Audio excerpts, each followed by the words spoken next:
This happened back in 2022, during my final semester of college. I was in full survival mode, juggling senior level classes, group projects, and trying to keep my rent paid on time. I didn't have family money to fall back on, so I picked up part-time work doing DoorDash. It wasn't glamorous, but it was flexible and helped me cover groceries, gas, an occasional textbook I couldn't find a PDF for. Most of my deliveries were at night. Dinner rushes, late-night snack orders, that kind of thing. The city I lived in wasn't huge, but it sprawled into a few rural areas that made for longer drives. Usually I didn't mind. I liked the quiet.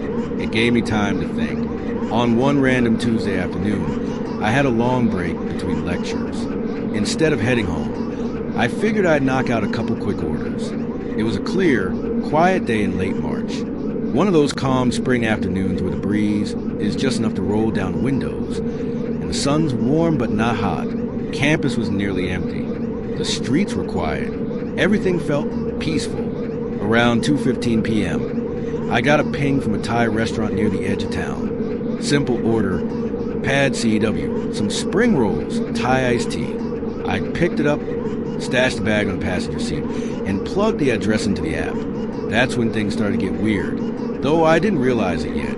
The GPS routed me down a long, narrow two-lane road I'd never taken before. Trees lined both sides, the kind that lean in overhead and blot out the sun just a little too much. After about 5 minutes of twists and turns, I turned onto a short street with maybe 5 houses spaced far apart. No sidewalks, no streetlights, and no movement. I found the address easily enough. A small white house, 1-story, black shutters, and a porch that looked like it hadn't been swept in a while. There wasn't anything overtly strange about it at first. It just looked tired, forgotten. I pulled into the gravel driveway. That's when the feeling hit me. It's hard to explain. There was no flash of fear, no specific thing that stood out, just this heaviness in my chest. Like my body was telling me something my brain hadn't caught up to yet. The way you feel when you're being watched, even though there's no one around. The house looked empty. And not, they ran to the store. Empty, I mean vacant, dead quiet. The windows were all closed and tightly curtained. No car, no potted plants, no wind chimes or welcome sign. Just stillness. But the number on the mailbox matched. I checked my phone twice just to be sure. I grabbed the brown paper bag and walked up the steps. The wood groaned beneath me even though I was trying to step lightly. There was something unnatural about how dark the interior of the house looked through the small glass in the front door. You know how even when a house has the curtains drawn, you can usually still see a glow from inside? A TV, a lamp, the microwave clock. Not here. It was pitch black, like the windows weren't just closed, but like they were absorbing the daylight. I hesitated, then rang the doorbell. Silence. I knocked, firm, polite. "Hi, DoorDash." I called. At first, nothing. Then I heard it. A faint sound from deeper inside the house, like someone shifting their weight. A slow scrape on hardwood, almost like someone dragging a foot or something heavier across the floor. Not walking exactly, more like gliding. I swallowed hard. Then I heard the click of a deadbolt unlocking. The door cracked open an inch. Just a sliver. "Come in," a voice said from behind the door. It was a man. Older by the sound of it. Raspy. Almost wheezing. Like every word was dragging itself out his throat. I blinked. I could just hand it to you," I said, inching the bag forward. No, he replied. "Come in. It's fine." Something about how he said that made my stomach tighten. I didn't move. Through the small opening, I could just barely make out part of his face. One eye, yellowed, bloodshot, unblinking. His skin was pale, lips cracked and dry like he hadn't had water in days.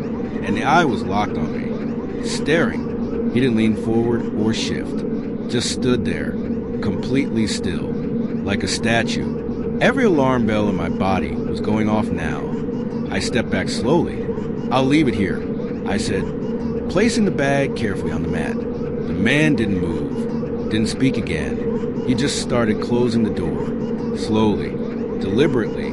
The The silence that followed was suffocating. I turned and headed back to my car, heart thudding. I didn't even realize how fast I was walking until my foot hit the gravel of the driveway, and that's when I heard it. A crunch, not from behind me, from the side of the house, in the bushes. I stopped mid-step, just one footfall, like someone had stepped forward to get a better look. I didn't turn. I didn't breathe. I ran. I jumped into my car, slammed the lock button, and reversed down that driveway so fast the wheels kicked up gravel. I didn't look back. I drove until I saw another car, another person, another sign of life. Once I was a few blocks away, I pulled over and marked the order as undeliverable. I flagged the house of support and told them it made me uncomfortable. They refunded the customer. That was it. No follow-up, no questions. A few days later, curiosity got the best of me.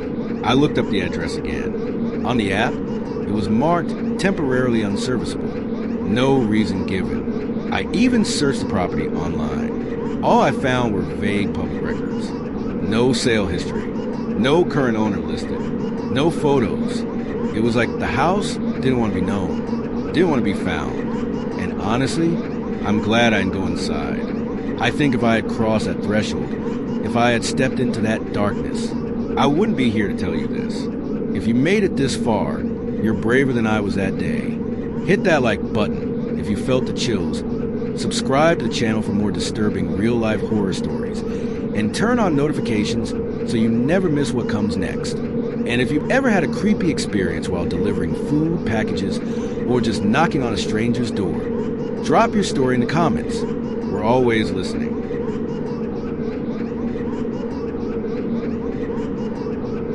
This happened last fall, in late October. I live in Oregon, and at the time, I had just gotten laid off from my warehouse job.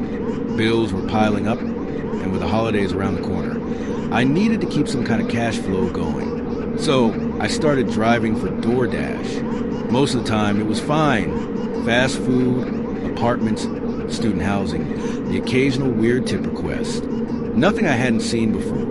But one Sunday night, I got a stacked order that I'll never forget. 2 deliveries back to back. The first one was for a regular customer I dropped off before. No problem. The second one, though, was different. I picked it up from a wing place downtown. Fries, garlic parmesan wings, a drink, pretty normal. I checked the time, just past 9:30 p.m. I remember thinking it was my last run for the night. I was tired, and the shift had been slow. I figured I'd drop it off, head home, and maybe microwave something before bed. I punched in the address. It routed me to a neighborhood on the edge of town, not far from a local college, but tucked off the main roads. The kind of place with older houses, huge trees, and weirdly tall hedges along the property lines. I drove slowly, watching house numbers until I reached the end of the block. That's where I found it. The house was buried behind 2 overgrown trees and a sagging wire fence.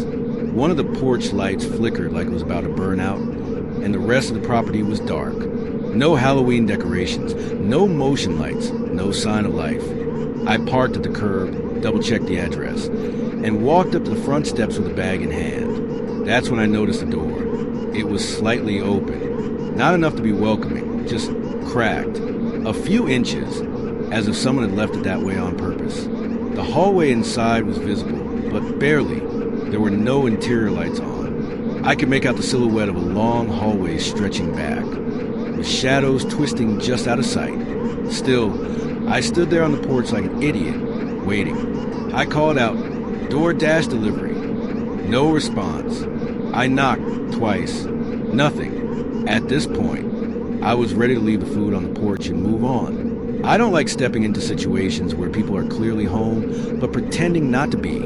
Just as I turned to go, I heard it. Heavy footsteps. Slow, deliberate, coming from somewhere deeper in the house. Then a voice. A man's voice, calm, low, and expressionless, like he was reading a script. Come around back. Basement entrance. I paused, tried to make sense of it. Maybe he was renting a basement unit. It wasn't uncommon around here.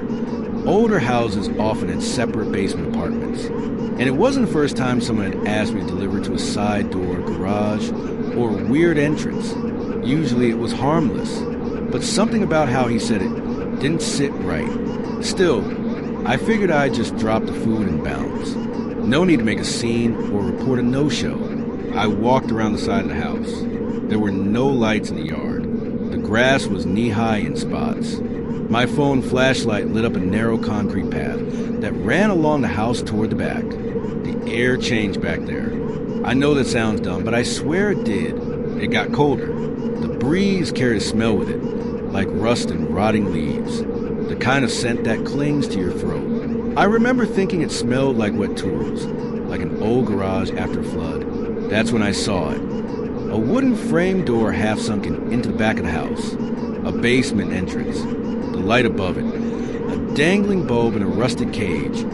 Flickered weakly, like it hadn't been changed in years. The door was already open. Not wide. Just enough to show pitch darkness beyond the threshold. No warm glow.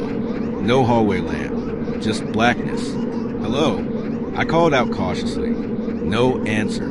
I took a small step closer, holding the bag out in front of me like a shield. Then I heard the voice again. Down here, doors open. Closer this time, right at the bottom of the stairs. It wasn't loud, wasn't angry, but there was something wrong about the way he said it. Not the words, the rhythm, the way it landed in the air, like he'd been waiting there for hours. Rehearsing, that was the moment I froze. I didn't want to be rude, but my instincts were screaming. This wasn't some college kid who didn't want to put on pants. This felt off, and I wasn't about to walk into a dark basement alone. So instead, I leaned down and placed the food on the top step of the entrance, right at the threshold. I turned to go, and then I heard a second voice. This one came from deeper inside the basement, a woman's voice. Sharp, urgent, whispering, "Don't." I stopped cold. My breath caught in my throat. My heart was pounding so loud I could barely hear.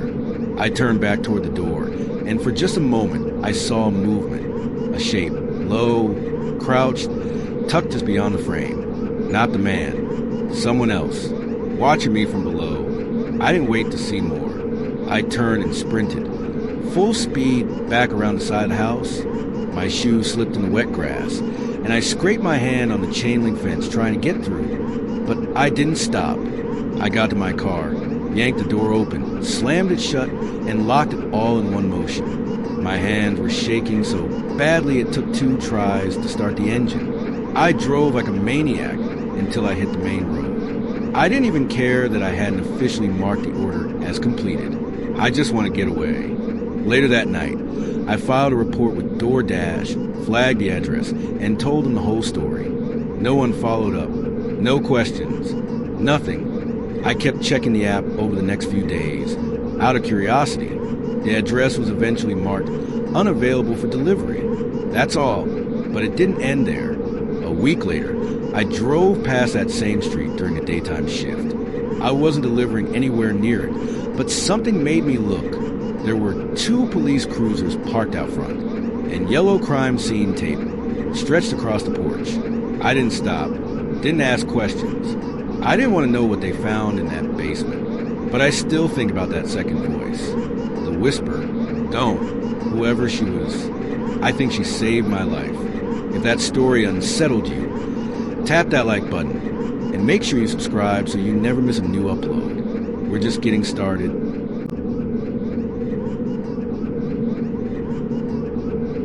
This happened to me earlier this year. I think it was in February. I do DoorDash part-time while finishing my nursing degree. It's not glamorous, but it works with my class schedule and helps cover the bills. I usually stick to the same neighborhoods near campus. Suburbs, quiet streets, low risk. Most of the customers are chill, families, older couples. Students too lazy to cook. But then there was this one house. It started off so normal. A guy named Dean ordered Thai food. Pad Thai, spring rolls, Thai iced tea. I remember the order because it was one I liked too. His instructions said to leave the food at the side door and not to knock or ring the bell. That detail stuck with me because it was snowing hard that night. A full blanket of white had already covered the sidewalks. Most people had cleared their porches, shoveled their driveways. But Dean's house? The main driveway was clean, but the path leading to the side door, the one he wanted me to use, was untouched. No footprints, no clearing. Just a narrow space where I guess he expected me to trudge through the snow. Weird, but not unheard of. I left the food, marked it delivered, and walked back to my car. Didn't think much of it. A few nights later, I got another order. Same name, same food, same instructions. Leave at side door. No knocking. Only this time, it was even later. 10:20 p.m. The neighborhood was dead quiet, almost frozen in time. Every house was dark, draped in that cold blue light from the snow-covered lawns. I remember the air hurt to breathe, but I delivered it. Same house, same awkward path through fresh snow. Only this time, I noticed something strange. There were no footprints leading from the side door to the driveway. None. Not mine, obviously, but not his either. Just one solid patch of untouched snow, like nobody had exited that house in days. No movement, no sign of life. Still, I dropped the food, turned to go, and that's when I heard it. A voice, faint but clear, from behind the door. Thank you. Not loud, almost like a whisper through wood. The kind of voice you'd hear in a church pew or a hospital hallway. Soft, too soft. I froze for a second. There wasn't supposed to be interaction. No knock, no doorbell, no acknowledgement. I had never heard a customer speak through a door like that, and yet someone was standing just behind it, close enough to speak, close enough to see me. I hesitated, then said, "You're welcome," and walked back to my car a little quicker than usual. I chalked it up to being tired. Told myself he was just a quiet guy, maybe socially anxious, maybe just awkward. But then it kept happening. Another order, same time of night, same food, same instructions. It became a pattern. Once, maybe twice a week. Always late, always through snow or cold, always from Dean. And somehow, I always got the ping. It felt random at first, but over time, I started to wonder why I kept getting his orders. There were dozens of Dashers in the area. It wasn't a hot spot, but for some reason, every single time, it came to me. By the fifth delivery, I had that pit-of-the-stomach feeling you can't shake. So I decided to test something. When I dropped off the food that night, I ignored the instructions and knocked on the side door. Nothing happened at first, but just as I turned to leave, something caught my eye. One of the upstairs windows, second from the left, the curtain twitched. Barely, just a fraction of an inch, like someone had been watching and didn't expect to be seen. That was it for me. I backed away and got in my car. Fast. After that, I started declining his orders whenever they popped up. And trust me, they still came. Same exact food, same time every few days. It got to the point where I'd see the street name and feel my chest tighten. A week passed, then two, and then at 10:12 p.m. one night, I got a text. Not from the app, from an actual number. I didn't recognize it. No name, just a single sentence. Did I do something wrong? I didn't reply. Didn't block it either.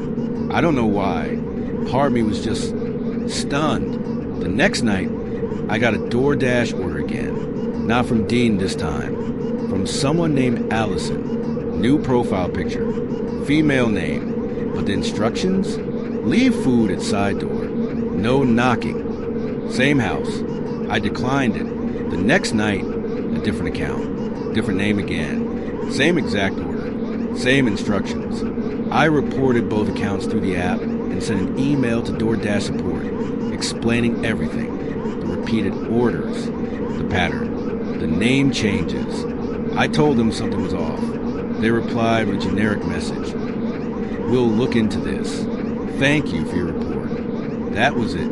I stopped taking late night shifts for a while. Started doing only lunch runs. Tried to forget about it. But then came the final straw.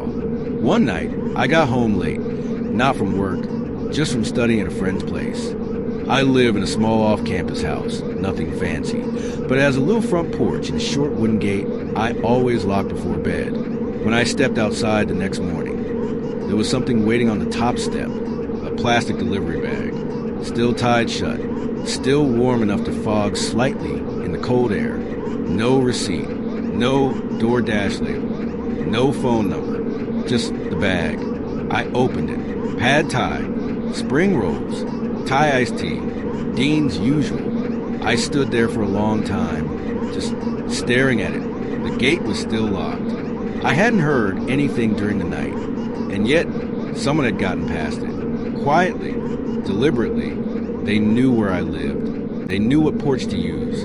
That was the moment the fear finally hit me. Not just unease, not just anxiety. Fear. I called the police. Filed a report. The officer who showed up took my statement and told me they'd follow up, but I never heard anything again. I deleted the DoorDash app that same day, changed my phone number, moved in with a classmate for a few weeks just to feel safe. Eventually, I even changed my shift schedule and took a different route to school every day. To this day, I don't know who Dean was. I don't know how many fake accounts he made or how he found my address, but I don't think he ever really wanted food. I think he just wanted me to keep coming back. If that story creeped you out, hit that like button and subscribe to the channel so you never miss another true horror story. And if you ever had a delivery, job, or customer encounter that turned way too personal, share it in the comments. You never know who's watching.